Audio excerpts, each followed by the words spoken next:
Well, hello, Todd Olson here, Coach Oli with Live Longevity. It is January 30th, 2025. Just a quick little review. I started Live Longevity out of passion to just understand um, really my own capacity to influence my longevity and again that could be a pretty lengthy conversation just discussing what does longevity mean, and I think it is unique to each and every one of us.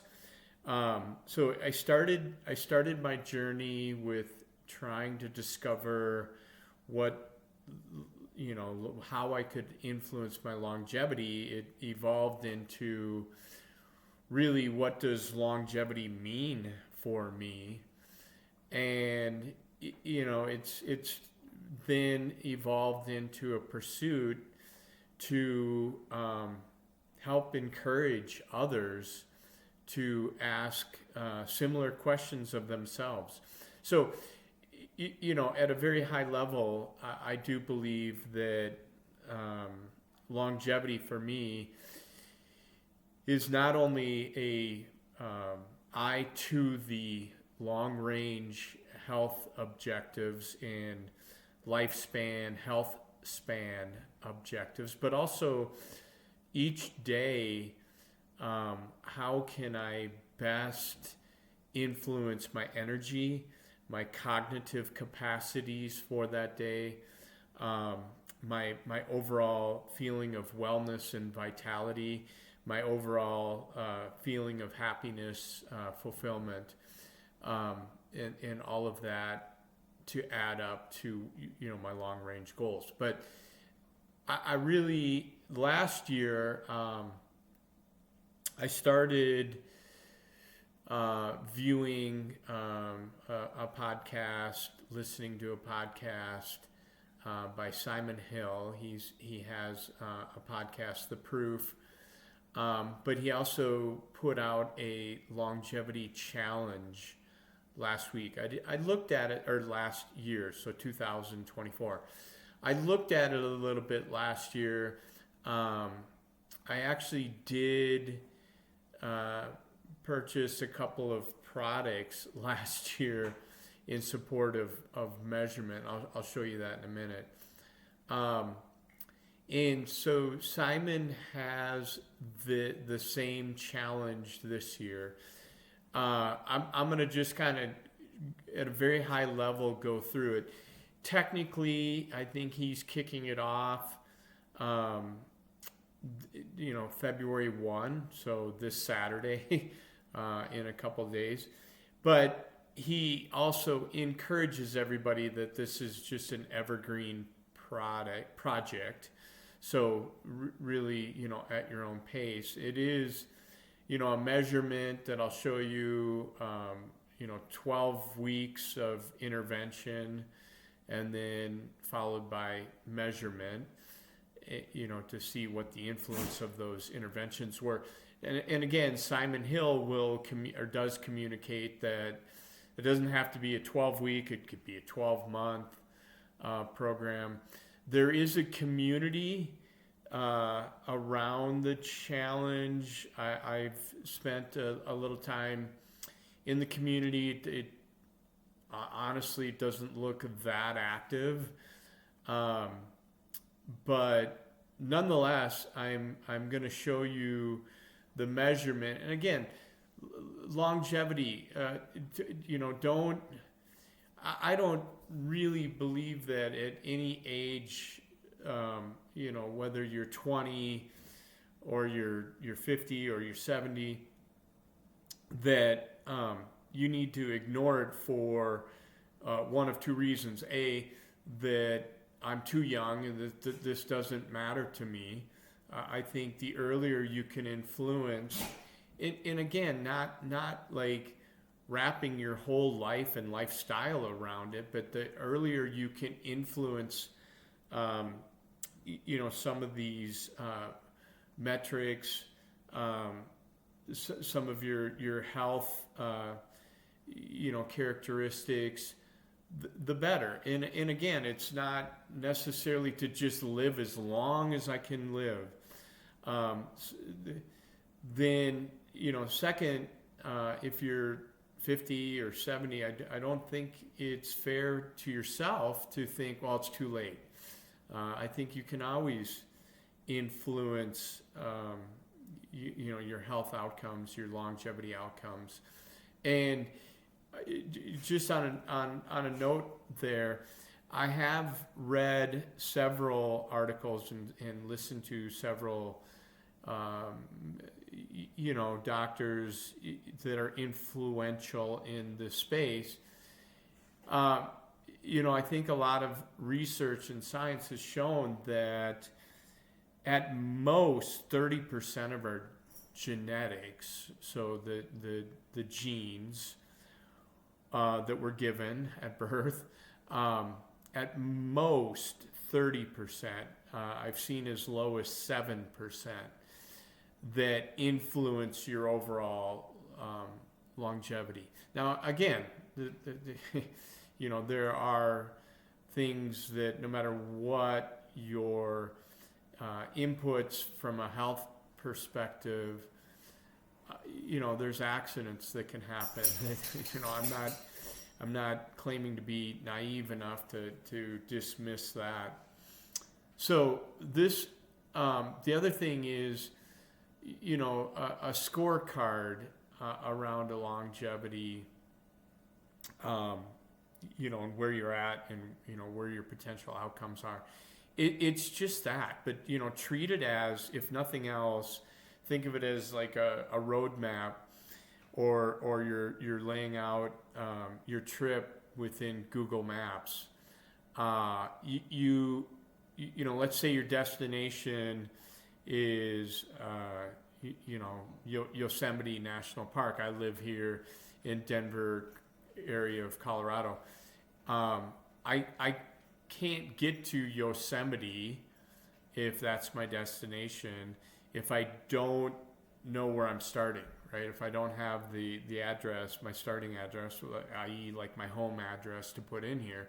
So I look at like your longevity scorecard at this moment as just like your starting address. And the other thing is, I do treat longevity as just an influence into some of my lifestyle inputs.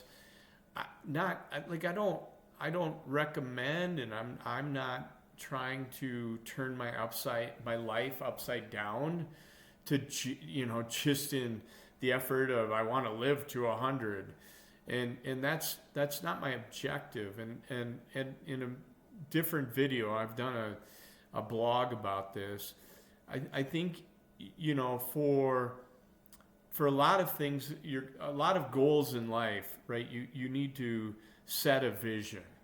I think longevity is just a term, right? And it gives you the ability to say, when I'm say in my 70s or when I'm in my 80s, I want to be able to flourish by being active in this capacity. I want to spend a lot of time with my grandkids, as just an example.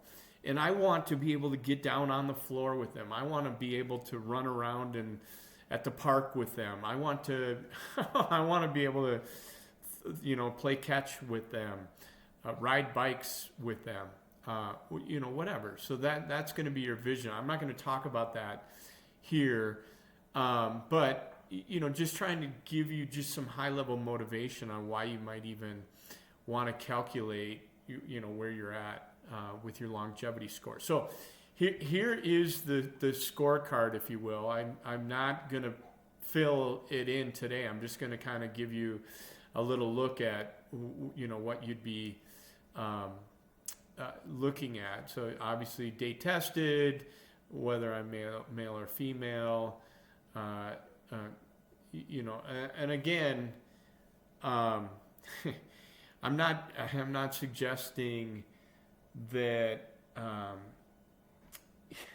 if you're having a tough time with identifying with a gender, in this regards, it's just a matter of if you're biologically male or you're biologically female, there are certain health outcomes that are different. It's just a scientific fact. Okay, so, and then do any one or more of the below apply to you? It would for me. I am a male. Again, I identify male. I'm biologically male. I am over 40 years of age. That's going to have an impact on some health outcomes. I'm going to put my age in there. I have no problem telling you that it's going to be 56 years old. I still need to measure my height in centimeters and my waist circumference. I'm going to put a link below this video to just one online Flourishing Questionnaire. It's I believe it's from Harvard Science. That's a tough one, right? Like, I mean, mental health in general is, I think we've come a long ways over the course of the last couple decades with mental health, where before it was maybe a little more of a struggle. And I mean by that is, number one, just in recognizing how important it is. I recognize how important mental health is. I would say that, your mental health is more important first before your physical health, because I don't think you're going to be able to truly work on your physical health without the mental health being in place. So, flourishing scale, again, we've come a long ways. There's variations to the flourishing scale. I can't say that I'm an expert or have looked at the difference on a lot of them. I just, so I guess I have some level of trust with the name Harvard, medical. But it's just an assessment on your own, right? Like, it gives you an opportunity to look at those elements in your life that are impacting how you feel from a fulfillment standpoint. And so, go through, take a good, honest assessment of that, and then where you're starting from. Okay, grip strength. This was one of the products that I purchased last year. It's just a dynamometer. There you go. Dynamometer. A grip tester. You can get these online. I'll maybe at some point include a link to where you can purchase that. But expect to pay like $20 to $30. Your VO2 Max. I'm also, there's ways where obviously you can go pay for measuring your VO2 max. There are ways to do a really solid estimate of your VO2 max. I will also include a link to some ideas there. Bone mineral density test, BMD. Really, the only accurate way one of the only ways to do that is with, that I'm aware of, is with a DEXA scan. I'm not going to do that at this time. I've looked at it. I think you could expect to pay, roughly $250 $250 for a DEXA scan. I know there is a place in my area, I think within a 3-mile drive that does DEXA scan. I'm not going to do that right now, so that'll just be a 0 in this measurement. Blood pressure, it's easy. I don't think you can really. I think you can just do it at the local grocery stores, Walgreens still, I think. I'm not, I haven't really paid attention since post-COVID. But another purchase I did was just a wrist cuff. Again, this is, I've calibrated it to, where I've done it in the morning, like before I go to a doctor's appointment, and then had, the med tech do my blood pressure when I'm there. And it's accurate. It's really pretty accurate. And this was, you'd probably expect to pay like $40 for something like that. And I go through waves where I sometimes measure my blood pressure every morning. But if nothing else, I usually do it at least like once a week or once every 2 weeks. It's worthy of the investment, the $40 just to know where you're at. I mean, high blood pressure, over a long period of time is definitely very detrimental to your health overall, including and in particular your heart health.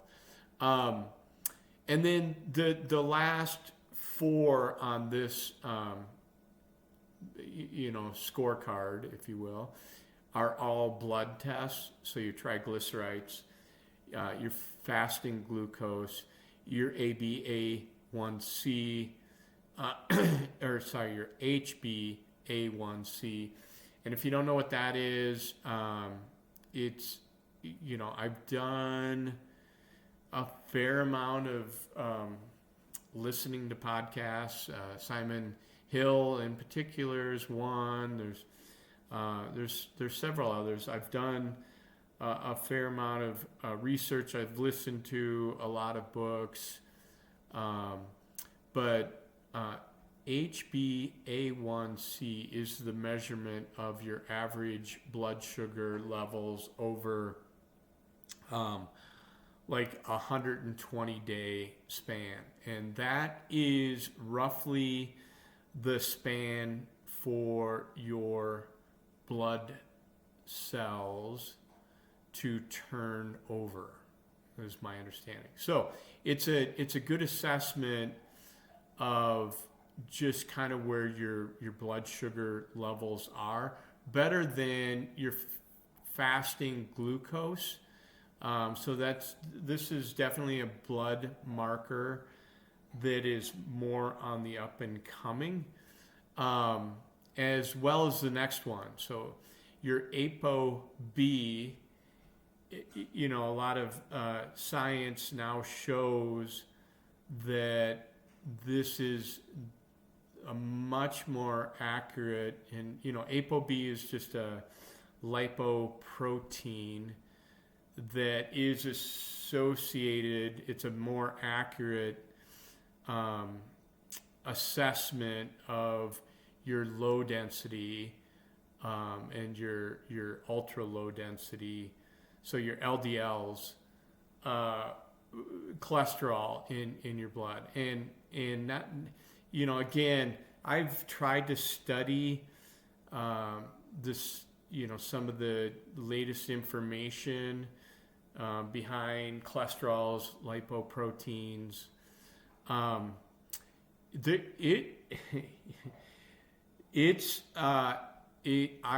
find it still a little daunting as a layperson that has not studied medicine.